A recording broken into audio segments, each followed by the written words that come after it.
गांव के बुजुर्ग कहते थे, रात के बाद अगर कोई अजनबी आए तो दरवाजा मत खोलना। लेकिन कोई ये नहीं बताता था कि क्यों नहीं खोलना चाहिए। उस रात भी कुछ अलग नहीं था।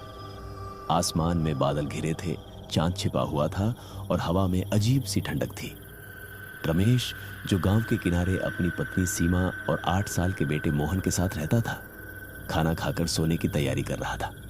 सीमा ने दीपक जलाकर कोने के पास रखा और बोली, आज मन ठीक नहीं लग रहा है, पता नहीं क्यों। सीमा, तू भी गांव वाले की तरह डरने लगज है क्या? सीमा ने कुछ नहीं कहा, बस बच्चे को सीने से लगा लिया। रात के करीब 12 बजे अचानक दरवाजे पर दस्तक हुई। सीमा की नींद टूट गई। उसका दिल जोर जोर से धड़कने लगा। इस वक्त कौन आया होगा? उसने कांपती आवाज में पूछा। रमेश उठ बैठा। शायद कोई मुसाफिर होगा, बारिश भी आने वाली है। सीमा ने डरते हुए कहा। नहीं, मत जाओ, इस वक्त कोई नहीं आता। लेकिन रमेश नहीं माना। जैसे ही रमेश ने दरवाजा खोला, सामने एक आदमी खड़ा था। सादे कपड़े, भीगे बाल, चेहरा इतना पीला जैसे महीनों धूप ना देखी हो। उसकी आंखें बहुत अजीब थीं, खाली और ठंडी। मुझे रात गुजारने की जगह मिल जाएगी क्या? उसकी आवाज धीमी थी, पर जैसे सीधे दिल में उतर रही हो। रमेश को अजीब सा झटका लगा, लेकिन उसने खुद को संभाला। इस वक्त? आदमी ने सिर झुका लिया। अगर आज नहीं रुका तो सुबह नहीं देख पाऊंगा। सीमा अंदर से ये सब सुन रही थी। उसके पूरे शरीर में सिहरन दौड़ गई। रमेश ने उसे अंदर आने दिया। अजनबी अंदर आया, लेकिन अजीब बात यह थी, उसके कदमों की आवाज नहीं आ रही थी। सीमा ने ध्यान दिया, उस आदमी की परछाई दीवार पर नहीं थी। उसका गला सूख गया। आप कहां से आए हैं? सीमा ने डरते हुए पूछा। बहुत दूर से, जहां से लौटकर कोई नहीं आता।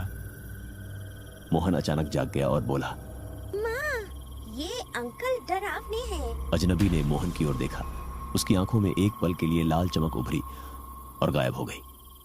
रात गहराती गई। अजनबी एक कोने में चुपचाप बैठा रहा। ना उसने पानी मांगा, ना खाना।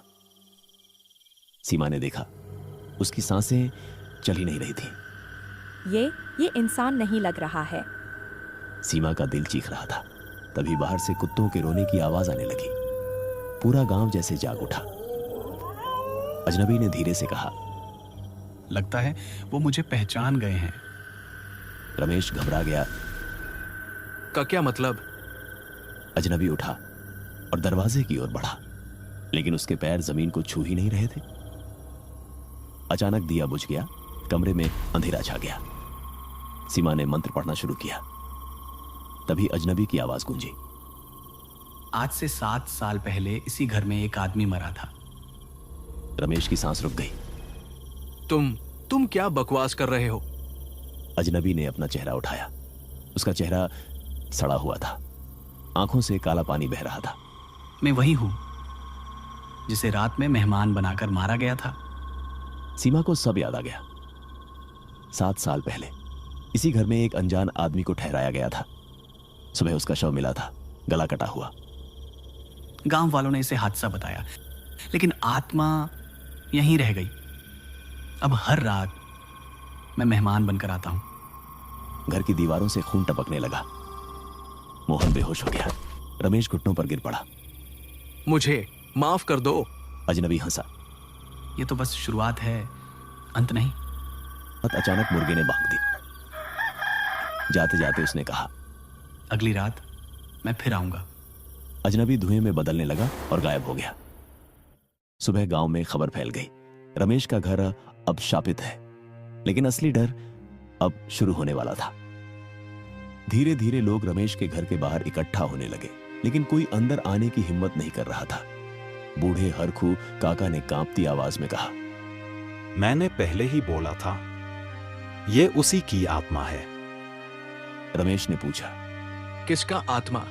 जिसे 7 साल पहले मेहमान बनाकर मारा गया था। भीड़ में सन्नाटा छा गया। हरखू काका ने जो बताया उससे सीमा की रूह कांप उठी। 7 साल पहले एक अजनबी आदमी रात में गांव आया था। वो यहीं रमेश के घर ठहरा था।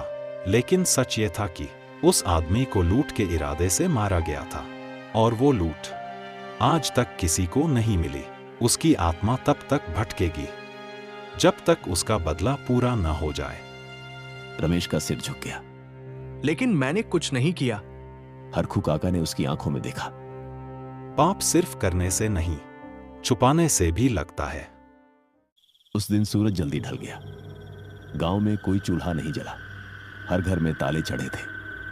रमेश का परिवार घर छोड़कर जाना चाहता था, लेकिन जैसे ही वो बाहर निकले, सड़क खत्म हो गई। जहां रास्ता होना चाहिए था, वहां अब घना जंगल था। सीमा चीख पड़ी। अरे नहीं, ये क्या हो रहा है? पीछे से एक जानी पहचानी आवाज आई। मैंने कहा था अगली रात फिर आऊंगा। वो फिर आ गया। दरवाजा अपने आप खुल गया। वो मेहमान अब पहले से ज्यादा डरावना था। उसका शरीर जमीन से कुछ इंच ऊपर तैर रहा था। उसकी गर्दन पर गहरे कट का निशान साफ दिख रहा था। तुम लोग भाग नहीं सकते, ये घर अब मेरा है। मोहन अचानक बोला। अंकल, आपने मुझे क्यों चुना है? ये सुनते ही सीमा के पैरों तले जमीन खिसक गई। क्योंकि बच्चे मुझे देख सकते हैं। मोहन की आवाज बदलने लगी। माँ, वे बोल रहे हैं उन्हें वो चीज चाहिए जो इसी घर में दबी है। रमेश कांप गया। का क्या चीज बेटा? मोहन की आंखें पूरी तरह काली हो गईं। खून से सनी थैली। आत्मा ने जमीन की ओर इशारा किया। रमेश को याद आ गया, घर के पीछे जो पुराना कुआं था, उसी के पास कुछ दबाया गया था। वो घुटनों के बल गिर पड़ा। मुझसे गलती हो गई। उसने कबूल किया। उस रात उसने भीड़ के डर से सच छुपाया था। आत्मा जोर से चीखी। घर की छत हिलने लगी। दीवारों से हाथ निकलने लगे। मेरी चीज निकालो, वरना अगली पूर्णिमा तक ये बच्चा मेरा होगा। बाहर हवा में औरतों के रोने की आवाज आने लगी, जैसे कई आत्माएं वहां फंसी हों। हरखू काका ने घर के बाहर से चिल्लाया। अगर आज रात पूजा नहीं हुई तो ये आत्मा किसी को नहीं छोड़ेगी। रमेश और सीमा फावड़ा लेकर कुएं के पास पहुंचे। मिट्टी खोदी गई और जो निकला उसे देखकर रमेश की चीख निकल गई। एक सड़ी हुई लाश और उसके साथ एक कपड़े की थैली। लेकिन तभी अजनबी गुर्राया। अब बहुत देर हो चुकी है। आत्मा ने मोहन को अपनी ओर खींच लिया। पूरा आसमान काला हो गया, बिजली चमकने लगी और अचानक सन्नाटा। मुर्गे की बांग हुई। आत्मा गायब हो गई। मोहन जमीन पर गिर पड़ा, बेहोश। लेकिन थैली अब भी बंद थी और उस पर खून से लिखा था, अंत अभी बाकी है। उस रात के बाद चंदनपुर का सूरज भी डर कर उगता था। रमेश के घर के बाहर भीड़ तो थी, लेकिन किसी में अंदर झांकने की हिम्मत नहीं थी। घर के चारों ओर जैसे अदृश्य दीवार खड़ी हो गई थी। कौवे छत पर बैठकर कर्कश आवाज में कांव कांव कर रहे थे, मानो किसी अनहोनी का ऐलान कर रहे हो। मोहन जमीन पर बेहोश पड़ा था। उसकी सांसें चल रही थी, लेकिन उसकी छाती पर उभरा काले हाथ का निशान साफ बता रहा था, वो आत्मा उसे छोड़कर नहीं गई है। सीमा ने कांपते हाथों से सहलाया। मेरे बच्चों को छोड़ दो, जो चाहिए ले लो। हरखू काका आ गया है। अब देर मत करो, थैली खोलो। रमेश के हाथ कांप रहे थे। जैसे ही उसने थैली खोली, उसके अंदर थे सोने के सिक्के, खून से सना एक पुराना ताबीज और एक कागज जिस पर लिखा था, जो मेरा धन रखेगा वो मेरी मौत भी दोहराएगा। हरखू काका की आंखें फैल गई। ये साधारण ताबीज नहीं है, ये शापित है। भीड़ में खड़ा भोलू राम कांपने लगा। वही भोलू राम जिसने 7 साल पहले सबसे पहले लाश देखी थी। हरखू काका ने उसकी ओर उंगली उठाई। सच बता, लूट किसने की थी? भोलू जमीन पर गिर पड़ा। हाँ, मैंने ही सोना लिया था। रमेश डर गया था। उसने सच छुपा लिया। अचानक हवा तेज हो गई। आत्मा प्रकट हुई।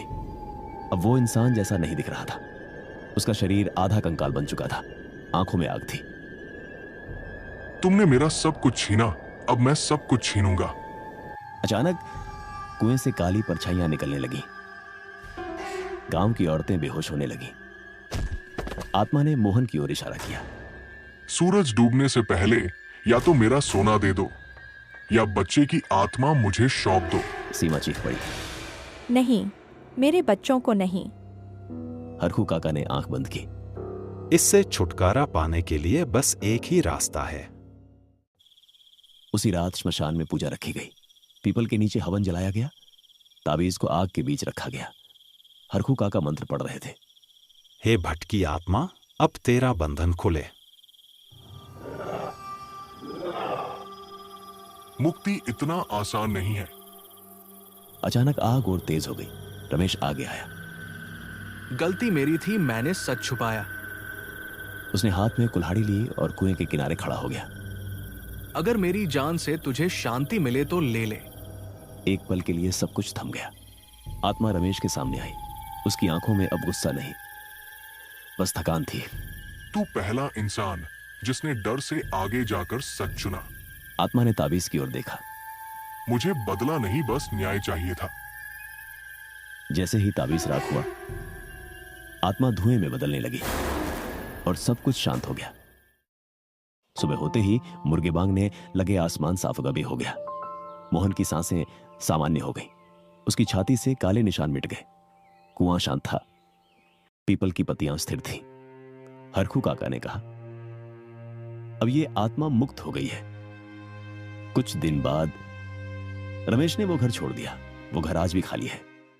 कहते हैं, अगर कोई रात में उस घर के पास से गुजरे और दरवाजे पर दस्तक सुने तो समझ जाना रात का वो मेहमान कभी कभी इंसान नहीं, हमारा दबाया हुआ गुनाह होता है।